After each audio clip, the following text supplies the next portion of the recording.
Hey, everybody, a quick note to start the show. This episode was recorded earlier in the spring in a somewhat different world before the COVID vaccine rollout began in full here in the US and other countries. That said, we still think this episode is a very relevant one, not only because the global pandemic is far from over and it's really vital to learn from this moment to slay the challenges of the next, but because there are also so many great points about worker safety and public health made throughout that are important to consider well beyond the title of this particular episode. We hope you enjoy it. When you're talking workplace safety, you have to know who you're dealing with. The conscientious companies are going to be open, they're going to be transparent. They're going to invest in making sure that their product is a quality one and does what it's supposed to do. Welcome, everybody, to another scintillating edition of Radio Free Tenacity, the voice of worker safety. I'm your co-host, Al Bukowski, joined as always by the real brains of the operation, our very own worksite safety specialist, Allie Thunstrom. Hey, Allie. Hey, Al. Allie, quick cue to start the show. Do you honestly remember what life was like before COVID? No, not a chance. Yeah. I was thinking about it the other day and I'm like, I know it's not normal, but I can't even tell you what is missing or what's different. Same. Like I watch crowd scenes in movies or whatever, and all I can see is just people spitting in each other's faces, just like droplets spewing everywhere. Even once we're all vaccinated, man, I don't even know if I'll be able to unsee that. I know. I think about that all the time. Or you think of blowing out the candles on a birthday cake. Like, is that ever going to be a thing again? Or do you want it to be? I don't. It's officially done, I think. Yeah. I mean, hindsight being what it is, it's easy to see now what other parts of the world, primarily Eastern Asia, have known for quite some time, that masks do something. Who knew? I mean, even looking past COVID, it's not hard to imagine how, continued mask use in crowded public areas and work settings would be a good way to help tame the effects of, flu season, for instance, which, by the way, saw abnormally low activity during the pandemic, according to the CDC. For sure. And I mean, you think even though there is a flu vaccine and has been for years, it can clearly help a lot. For example, I know some people, can't get it because of allergies or autoimmune disorders, or maybe because of mutations of this year's vaccine that kind of rendered it ineffective. But, there's something there. Yeah. Yeah. And, even with an encouraging COVID vaccine rollout, it's like you feel like face coverings will continue to be a thing in public health and worker safety discussions in the near future. As varying degrees of folks are vaccinated, or like you were talking about, the virus mutates, in addition to being prepared for hopefully the way distant future whenever the next pandemic rolls around. Yeah, I mean, I think I can speak for everybody that I don't ever want to live through another one. Nope. But, being prepared is definitely better than being unprepared, which it kind of felt like when COVID first started, a year ago. And that's one of the many topics that I end up getting into with today's guest, Cristine Fargo, who is the Vice President of Operations and Technical Services for ISEA, or for those of you not familiar with that acronym, the International Safety Equipment Association. And just to kind of give a background on what they do, ISEA is the Association for Safety Equipment and Technologies that help people do their jobs safely, including in the midst of a pandemic like we are right now. Their stated mission is to be the catalyst that ensures safety products are better, conforming, understandable, and used. So that's really what their aim is. And I think when, COVID happened and face coverings began being required, that was something that they had to look at and say, well, how are we actually protecting our workers on that front line and our construction workers? And are they getting the right materials for the job being done? Right on.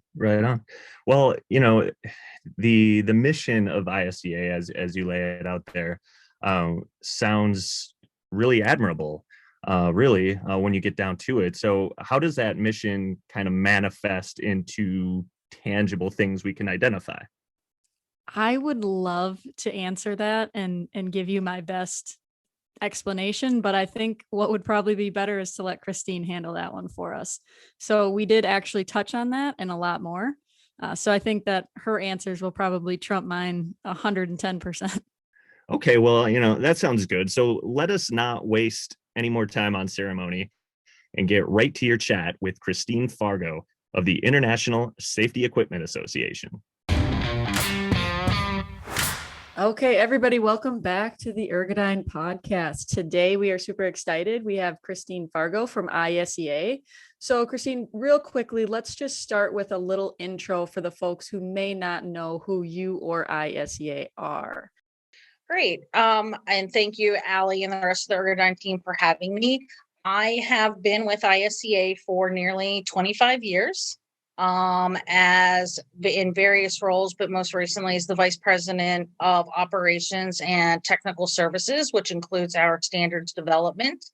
ISEA, in a nutshell, is the trade association for manufacturers who produce safety and PPE products. So everything from head to toe products, as well as facility management safety products, such as first aid kits, eye washes, detection instrumentation, and things like that. That's really awesome. So I know you mentioned a lot of, the safety culture and helping guide a lot of standards. So what do you think it is that motivates you to kind of do your job every day? So I think what motivates me, I've been being here as long as I have, is the impact that the association makes on the day-to-day lives of people who are contributing to society. They deserve to be able to do their job, to be able to come home, and to be able to have that confidence that they are doing it in a safe work environment. And so that's consistent with the desire for everybody to just be in a way of life that allows them to do and live and be confident. And I appreciate the work that the manufacturers and that the industry does on behalf of everybody, because there's a great societal benefit to workers being protected. Absolutely. I mean, at the end of the day, they are kind of the framework of society, even though they don't necessarily get the credit for it. So, one thing you also mentioned within the job was standards. Mhm. And how does ISEA or yourself influence safety standards? So we are fortunate to have a large think tank, if you will, of bright-minded member companies who sit around the table and think about what a product should be doing. I mean, it's one thing to put a product out there and say it does X, Y, Z.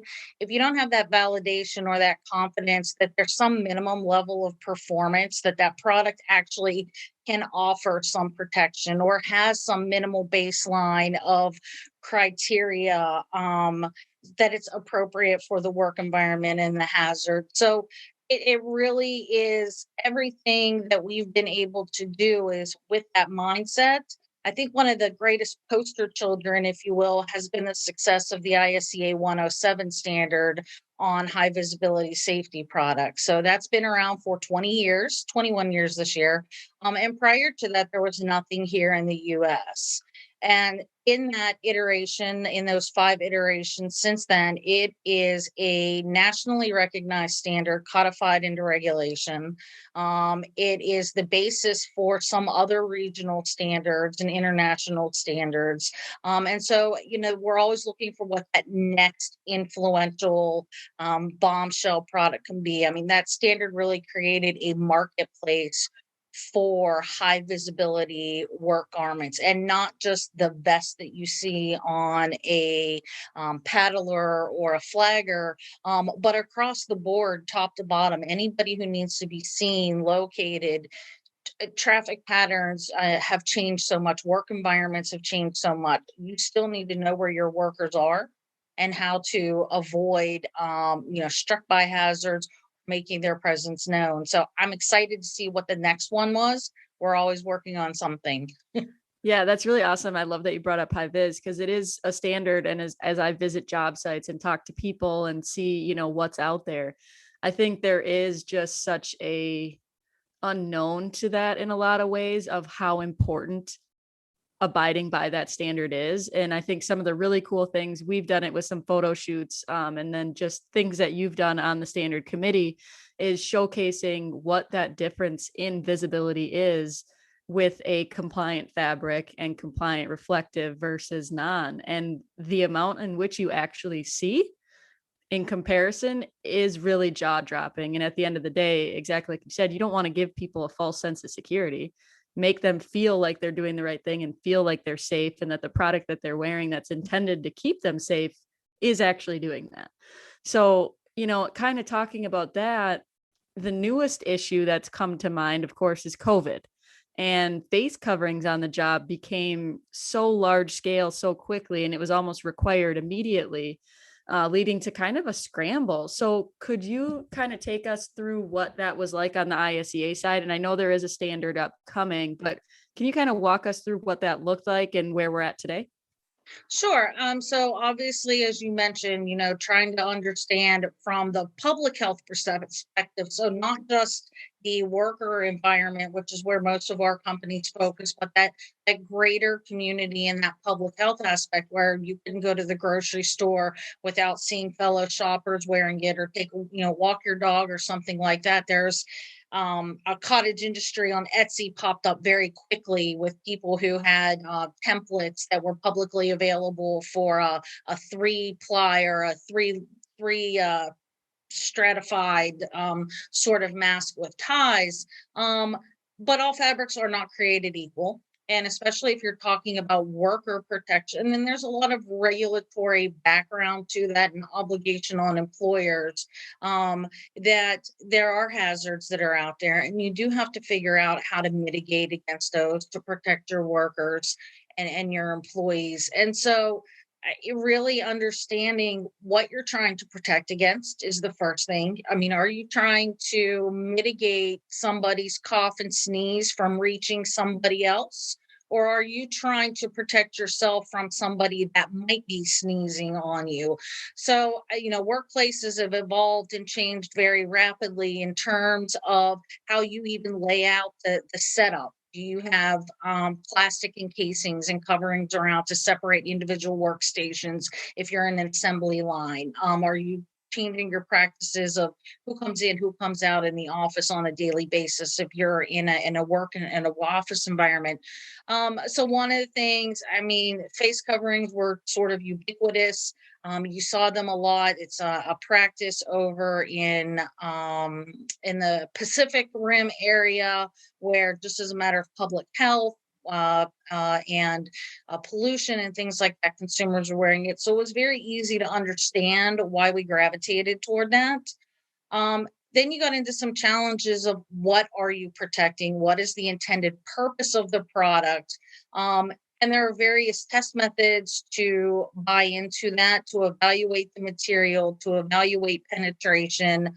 And the science is ever evolving. So what you might see today as a quality product is based on what the known aspects are. And as those evolve, as studies are conducted, as more data becomes known, you may see changes in the standards or in the pass-fail criteria or product design.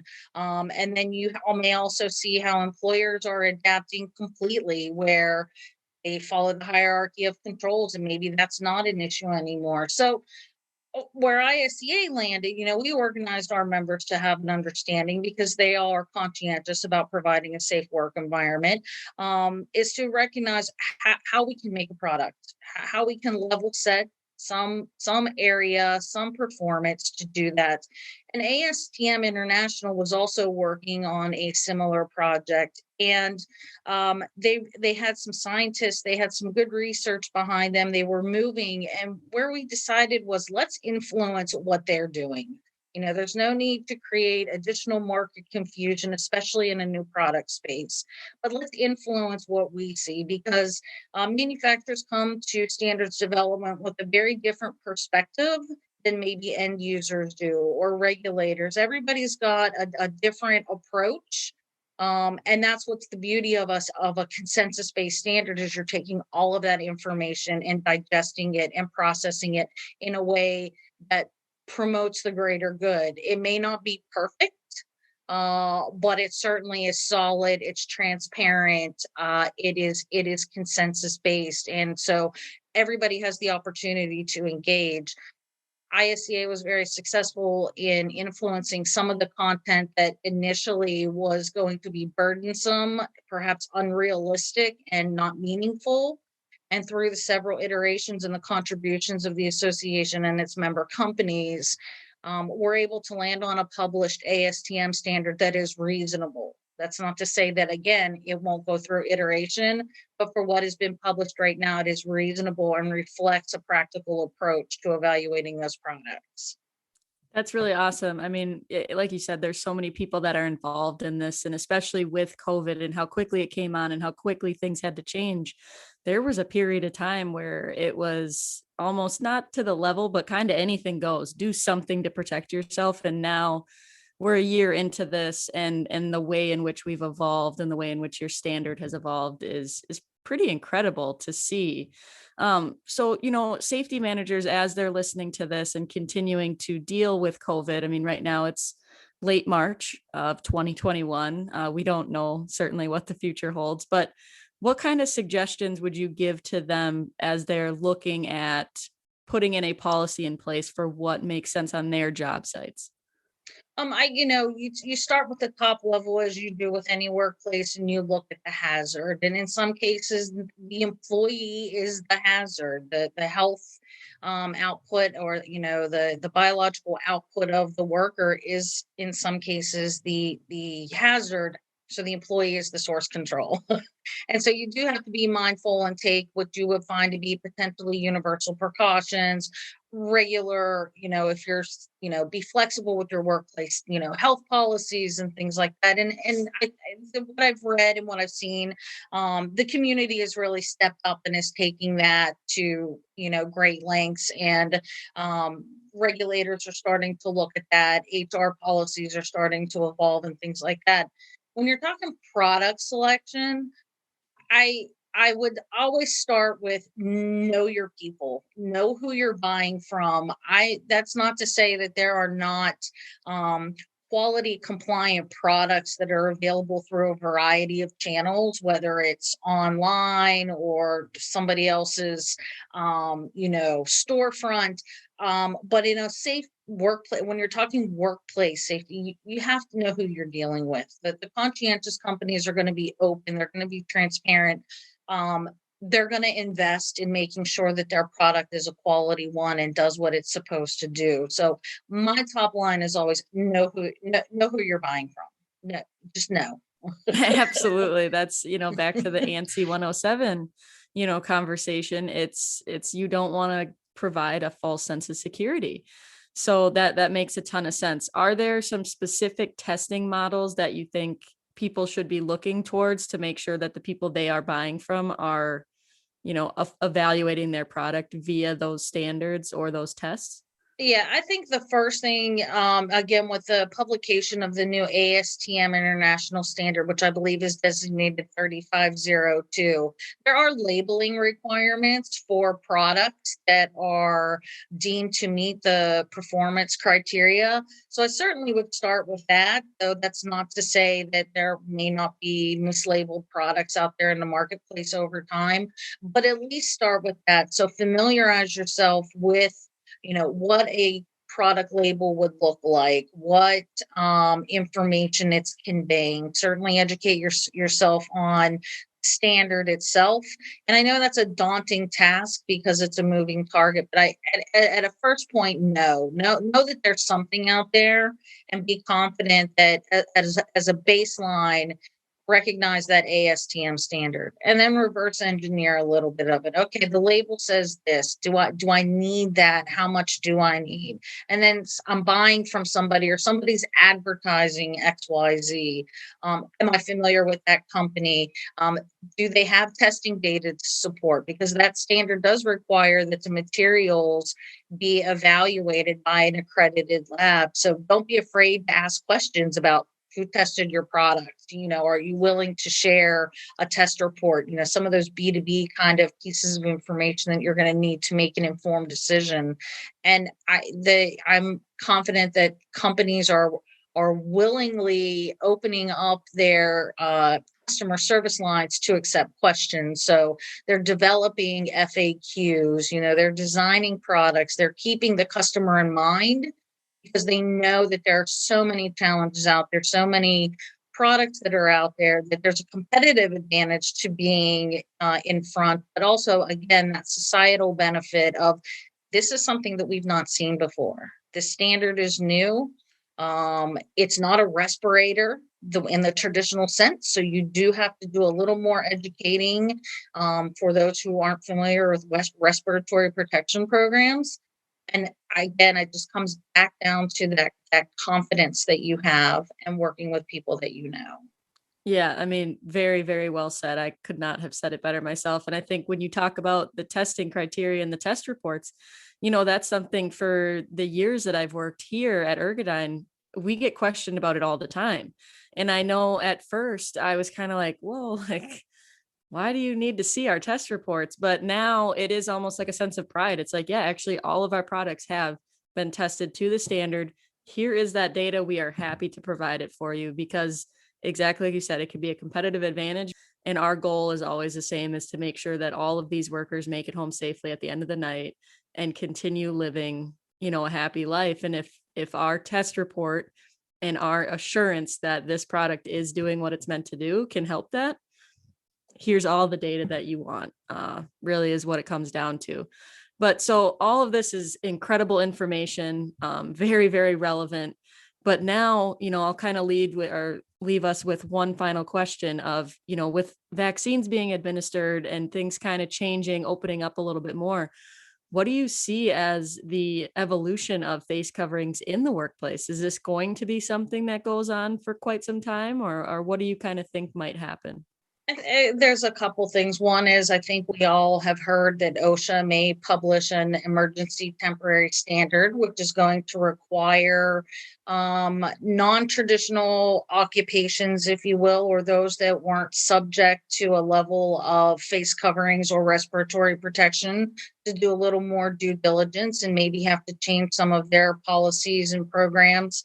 But beyond what the regulatory landscape is, I think there's going to be a lot of social contract management in terms of just that level of confidence that the product is, and maybe a concern that you don't know what the next outbreak might look like.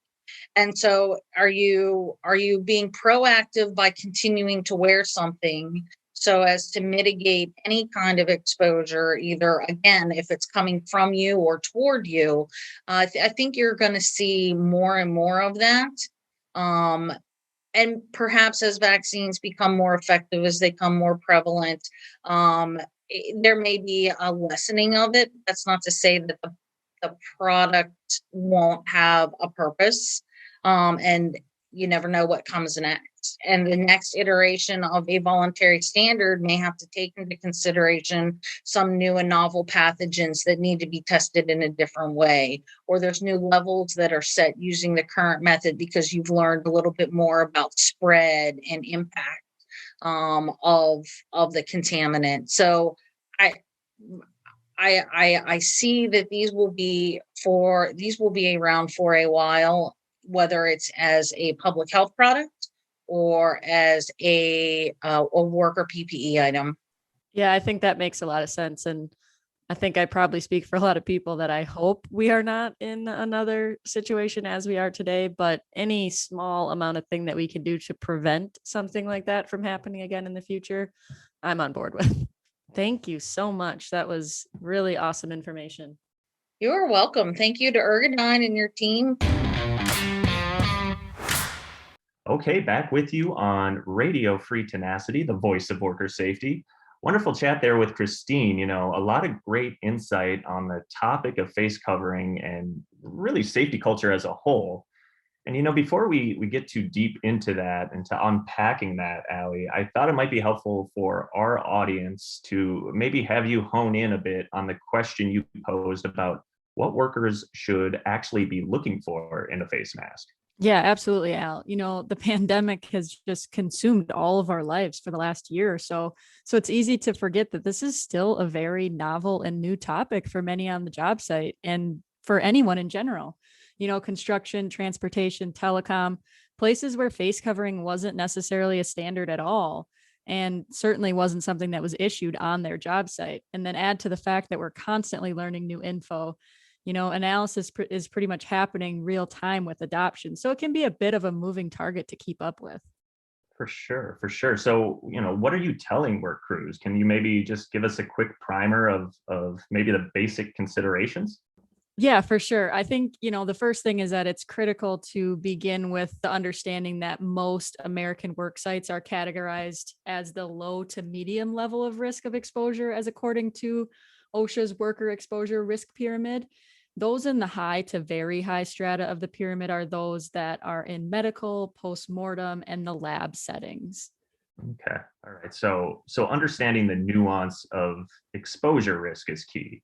Not every situation really calls for an N95, right? Exactly. And you think at the beginning of the pandemic, everything was about the N95 mask. And in fact, there are many cases where that level of protection can actually hinder the health and productivity of the worker. Think of a construction worker toiling away in the middle of July and trying to breathe with an N95. You Sure. can Yeah. just create an additional risk by trying to solve for another year. So selecting the most appropriate face covering is very situational. And, you have to take into consideration of filtration, breathability, and comfort matched with that worker's risk level. Is there maybe like do you have a good use case to maybe illustrate what you're talking about in terms of the situational consideration? Yeah, for sure. The airline industry is a great case study for how a worksite might implement different protective solutions. Working in a confined and heavily trafficked space, flight attendants would necessitate the highest level of available filtration. But on the opposite side of that spectrum is the ground crew, who are more easily able to distance on the job. These workers might benefit most from a solution that maybe provides less filtration, but more breathability for comfort and safety during strenuous physical tasks like baggage handling and things like that. Multi-bands or neck gaiters are really good examples of that. But then, on the flip side, you have other workers throughout the airport that can fall somewhere in between. And depending on their daily tasks, whether it be a gate agent or wheelchair pushers, things of that nature, they might elect to wear a more multi-purpose face covering that provides a more even balance of breathability and filtration, something like a dual layered surgical type mask or options with disposable filters. Okay, that makes sense. That makes sense. Is there maybe like one defining quality that we should be holding up, kind of a like prioritizing a consideration when we're looking for masks? Yeah, I mean, I'd say a key component to whatever you decide is ultimately fit. As air will always take the path of least resistance, aerosols will leak out of open spaces created by an ill fitting mask. So, one thing is you want to look for face coverings with a large surface area that fits snugly around the contours of your face and allow for a certain degree of customization. Different sizes, fit adjustments, nose pieces, all of that. And, we all have different shapes of faces, and comfort is a big piece here because at the end of the day, you want people to wear the face covering. Otherwise, it's Sure. useless. And, the added bonus here is a better fitting mask will also reduce fogged up glasses, which, as we know, has been a huge component of job site irritability. The bane of COVID existence for sure. Definitely an annoying thing. So no, I mean that all makes sense. And for our listeners out there, if you want to get a really thorough rundown of face covering considerations, you can search face covering on the Tenacious blog over on ergodyne.com. That blog is linked right up at the top of the homepage, super easy to find. So definitely check that out. All right. So, Allie, throughout the course of your conversation with Cristine, she spoke, a lot about the broader mission of ISEA and what that group is doing to protect workers and influence safety standards. So, I want to take maybe a minute or two here to dissect that a bit because I think it's something that's vitally important and maybe doesn't really get enough recognition outside of the industrial safety world. And wouldn't you know it, it just so happens that within our walls, working amongst us every day, is the vice chair of the ISEA Board of Trustees, and that would be Ergodyne founder and president Tom Votel. Tom, welcome to the pod. Thank you, Al. And Allie, great to be with you. Outstanding. It's great to have you here. And the main thrust of this episode is face covering and mat evolution. But in listening to Cristine speak about ISEA's role in worker safety, she kept bringing up these themes that sounded familiar, themes of the greater good, societal benefits, transparency. And I realized they sounded familiar because they're all themes I've heard from you when it comes to the work we're doing at Ergodyne.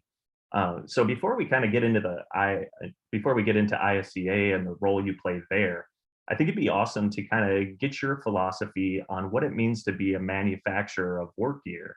I mean, it obviously goes beyond just business. As I've heard you say, safety is special. So what makes safety special? You referenced this comment that somebody made many, many years ago when I was just starting out in this industry, which is safety is special. And I think it should be pretty obvious why that is. I think the safety industry and the medical device or healthcare industry, most people sort of see the innate goodness in what we do, which is we're trying to, in the safety space, we're trying to make sure that workers get home at night. It sounds really trite, but it's really true.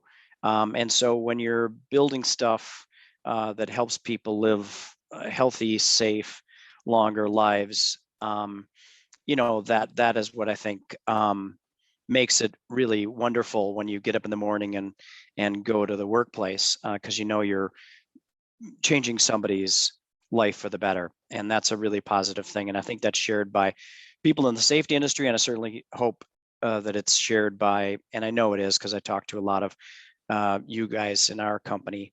I know that that's something that is near and dear to everyone's heart.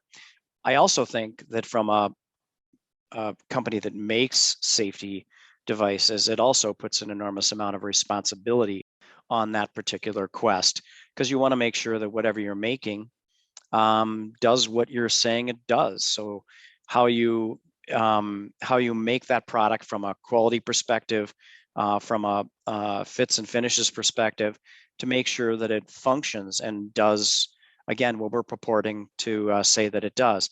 And part of that's just third-party testing. Some of it's just lots of experience in knowing how to build successful, high-quality products.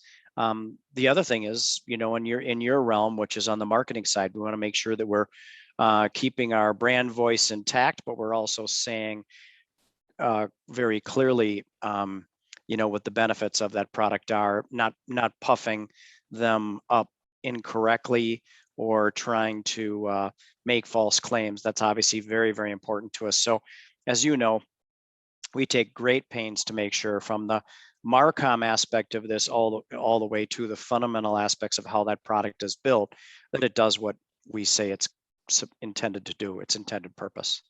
I know when I look back in college and what I thought I wanted to do as a grown-up or an adult, still not ready to say that yet. I wanted to be a doctor because at the end of the day, I wanted to save people's lives. And I feel like in this type of position where we are creating PPE and safety products, it's certainly not a doctor's level. It's the same concept as we're trying to improve the livelihoods of these workers and ensure that they do come home safe at night. So in an essence, it's the same concept, but just in a different way to look at it.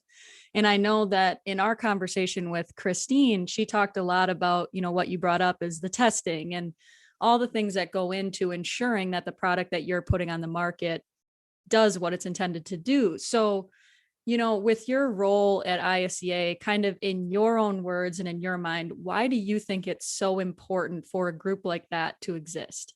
I think it is a platform for like-minded companies to come together and do the right thing, really for the greater good of the health, safety, and welfare of workers. That's what I would say we fundamentally do. And you have to be, and it's like-minded, and that matters because, we don't represent the entire industry, and I wish we did. honestly. I don't understand the mentality of somebody being in our space and not wanting to be part of this conversation. It means, though, that you have to kind of check your ego at the door. You also have to check your own particular company interests at the door, not entirely, because those should be represented, particularly if these are technical things, but you are actually collaborating very often in the product at the product group level with your competitors.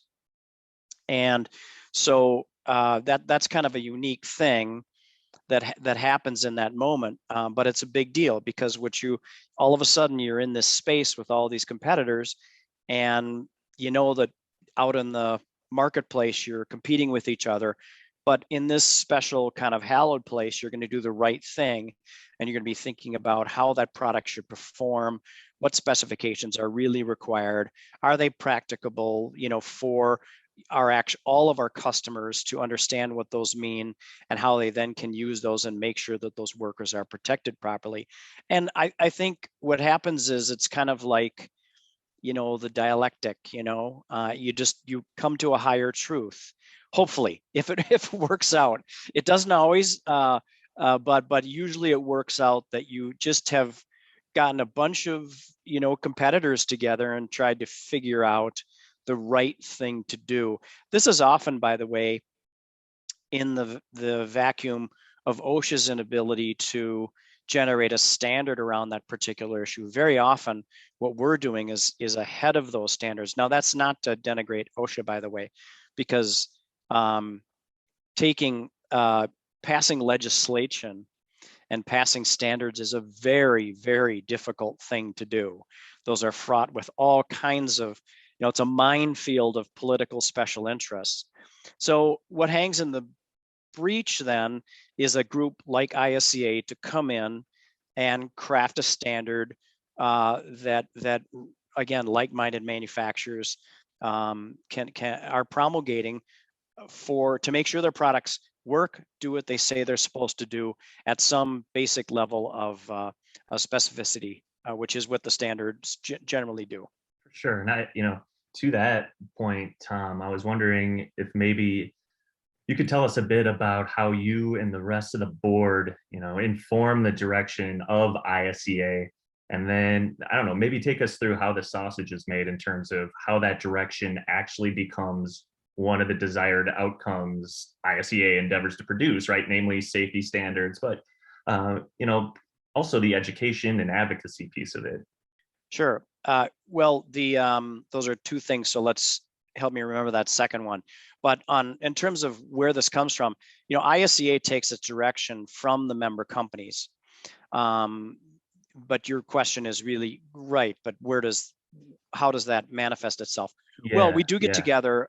Obviously, there's product groups, and that's really kind of where the rubber meets the road, specifically as it relates to our standard setting. And this is where these competing like-minded companies get together, manufacturers get together and promulgate standards. And then on a 5-year cycle, because these are ANSI, we follow the ANSI process, we update those standards. But we also we're an organization, but we're a business organization. And so we use, smart strategic planning on a regular basis to think through what are emerging risks, what are try to look around the corner and see, ancillary risks and associated risks and trends and other sorts of things that are happening. I mean, we're going to, I think, eventually talk about barrier face coverings. That was something that just, blew up in the past 18 months or 12 months, really, during COVID. And all of a sudden, there was a sense by, again, these like-minded people to say, hey, there's got to be a standard here. What are these things? What do they do? Well, that is the purpose of not only our organization, but others, but specifically with regard to ISEA. That was something we wrestled with in terms of trying to figure out, should we come up with our own standard, et cetera, et cetera. And so, again, I would say what happens is the product groups really drive the standard setting. And very often that is a reflection of something that's happening in the workplace that needs to be addressed. It needs a standard to address that. or it's some kind of a new emerging phenomenon. Dropped objects, for example, a very recent one, 121, that was really an emerging trend. Actually, the issue's been around for a long time. Gravity, has been around for a little bit. So, but all of a sudden it became clearer that there were solutions beyond duct tape and baling wire that could be deployed by workers and safety pros to fix these problems and address them. Then the question is, okay, great, those are neat ideas, but we should have a standard around this. We should figure out what are the basic requirements that you need to have in order to solve those problems properly. Yeah. So Tom, I think, you bring up one thing that we here at Ergodyne talk a lot about, which is kind of this concept of permanent beta. Nothing's ever really done. We're constantly refining and improving as new information comes to light. And, you mentioned it with the standards kind of going through a refresh every 5 years, looking at emerging topics, looking at, what the new information is. And in talking to Cristine, it sounded like much of the same approach with ISEA when it comes to developing standards. They're created based on science of the moment, but never truly final, because the science, they're based on, especially with regard to face covering, is ever evolving. Would you say that's kind of an accurate assessment? And how important is that approach or line of thinking to the success of ISEA's mission and credibility? Yeah, at Ergodyne, we are just always trying to figure out how to make things better, cheaper, faster, whatever. That great combination of things that are really wonderful, high functioning products that our customers require and desire. At ISEA, it's an interesting observation that you make, and I do think it's similar. It's a little more formulaic. It's a little more, the cadence of it is a little more predictable in the really broad stroke, meaning, if you do an ANSI standard, it means that 5 years from now, you're going to be updating that standard. But the point is that while you go from 0 to 5 years, hopefully what's happening is you're accumulating data points and because people are now using that standard. And so you're getting feedback. And as you march up to that process, whomever is leading that group is going to be asking those participants, those member participants, hey, what are you hearing out there? Is this working?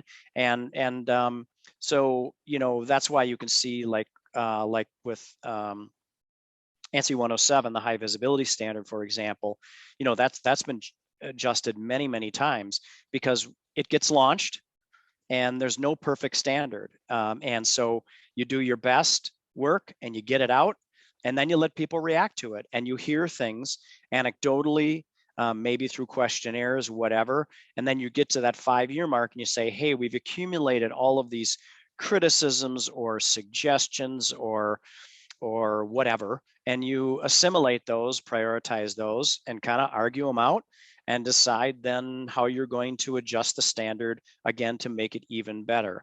And then you go through the process and show that to the public and let people react to it publicly, and then you bring it back and then you refine it again and then you put it out. And that's kind of the process. And I think that's just gets back to this sort of dialectical approach, which is you're just trying to constantly move toward the higher truth, knowing that. And again, I think it might be obvious, but it's like, well, why didn't you wait until the standard was perfect? Well, that's the old, don't let perfect be the enemy of the good. Sometimes you just got to get something out there, let people react to it. Not that it would ever be a crappy standard, I think, but if you still had a few factions or folks who were concerned about certain things, unless they were truly dangerous, that standard wouldn't get out if that was the case. But once it's in pretty darn good shape, it's like, let's get it out there, let people react to it, and then we'll just simply make it better next time. And so there is sort of this desire. It's a little bit of, it's not quite ready, fire, aim, but it is close to that. And I think that's a good process because you can't, again, the perfect product sits in a drawer somewhere. And so when it's taken out of the drawer, it's an imperfect product, because it's going to then, you're going to react, people are going to react to it, and you want that. The question is at Ergodyne and also with ISEA, how do you make that systematic so you are always aggregating that data correctly so you can get to that improvement on that 5-year cycle? Yeah, Tom, I think that is, just a beautifully way to say that, because it's so true. There is no such thing as a perfect product. If there were, there would be no competition in the marketplace, and I think that that's something that through product development is a really important piece. And also through standard development is you're never going to have the answers to those questions until people try it out or until people start using it.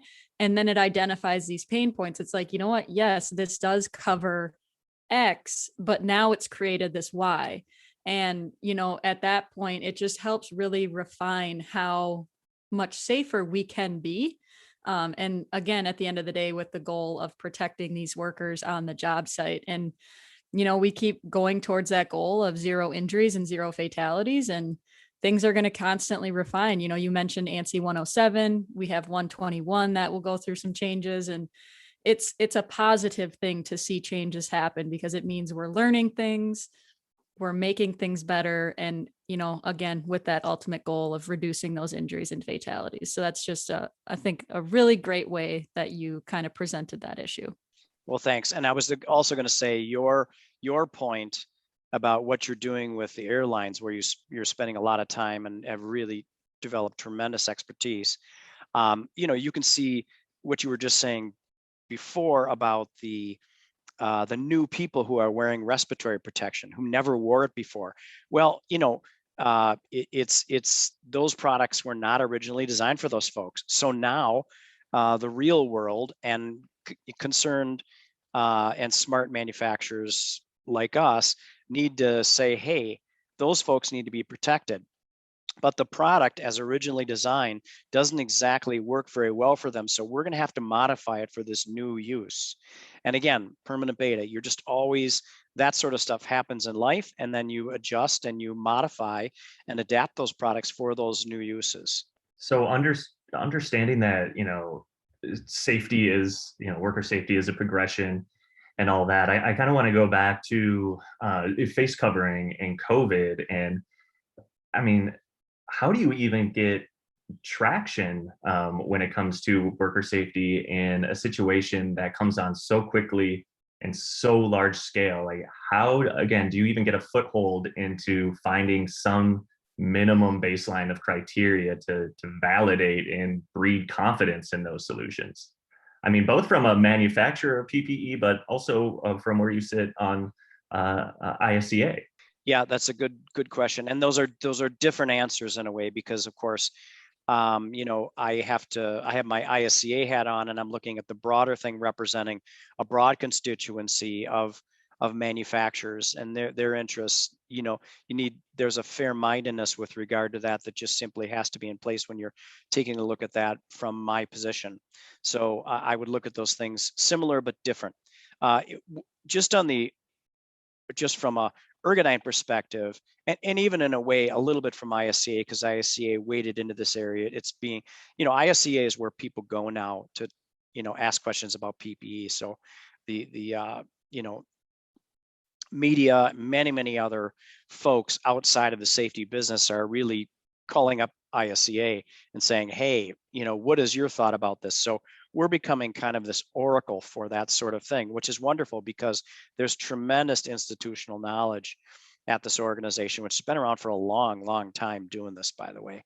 But in terms of just the whole face mask thing, it's really interesting. I was thinking about this before we got together today, that, if you think about the CDC, and I'm not being critical, by the way, because I think when you just look at what happened, there was this in, January, February, when all of us were clueless, mostly to this. We were hearing about it, and it was just sort of out in the ether somewhere on the periphery of our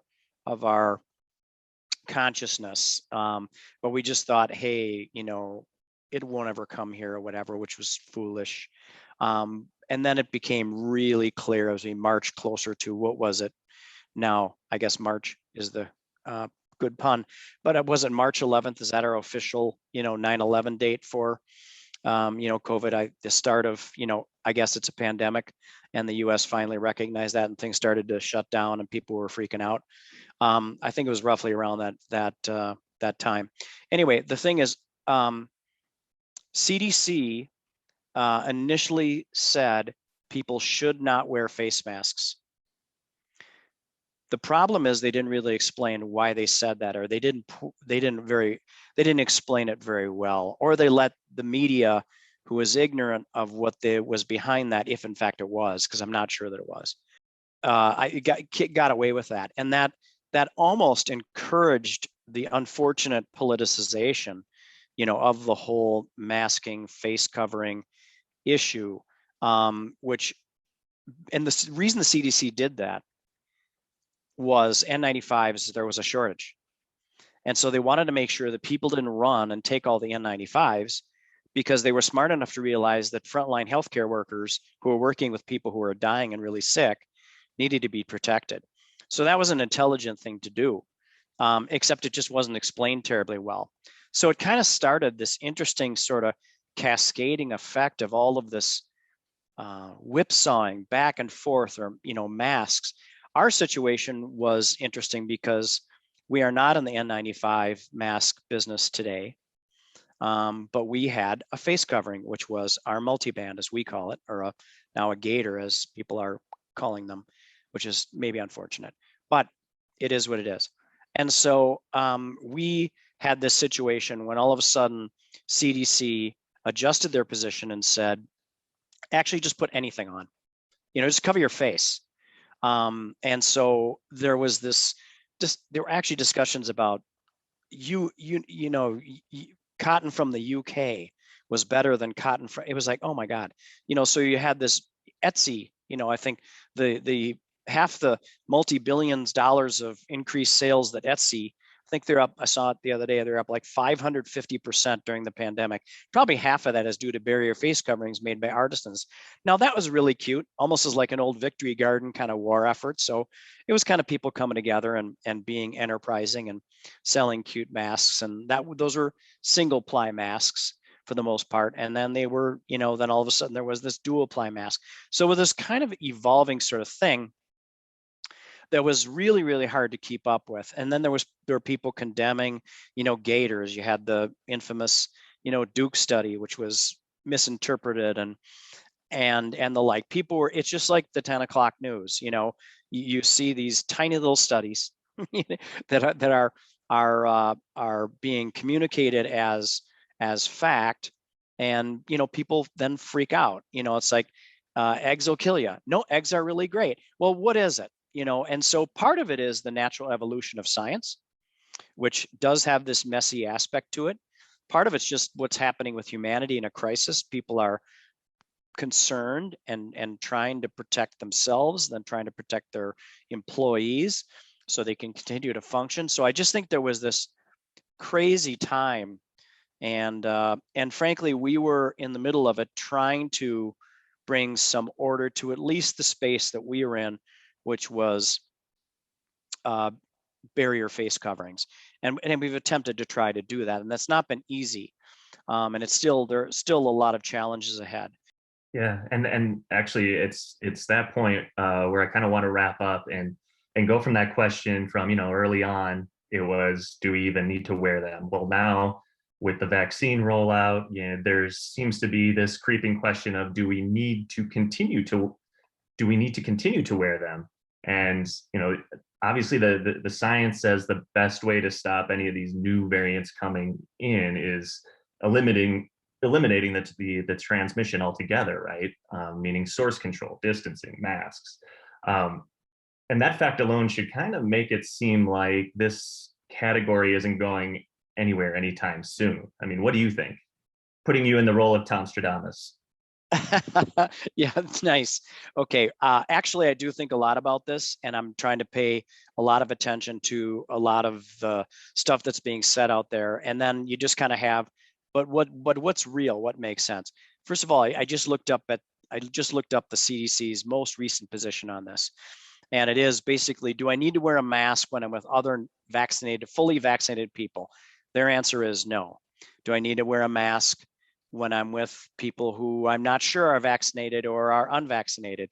Answer is yes, and continue to social distance. Now the question is that is that correct or not? Now I think as more and more, and so there's lots of parts to this, because even if we effectively get to herd immunity, and there's some argument to what that number is, but most agree, it used to be like 50 or 60 or 60% or more. And now most people say it's 70 or 80%.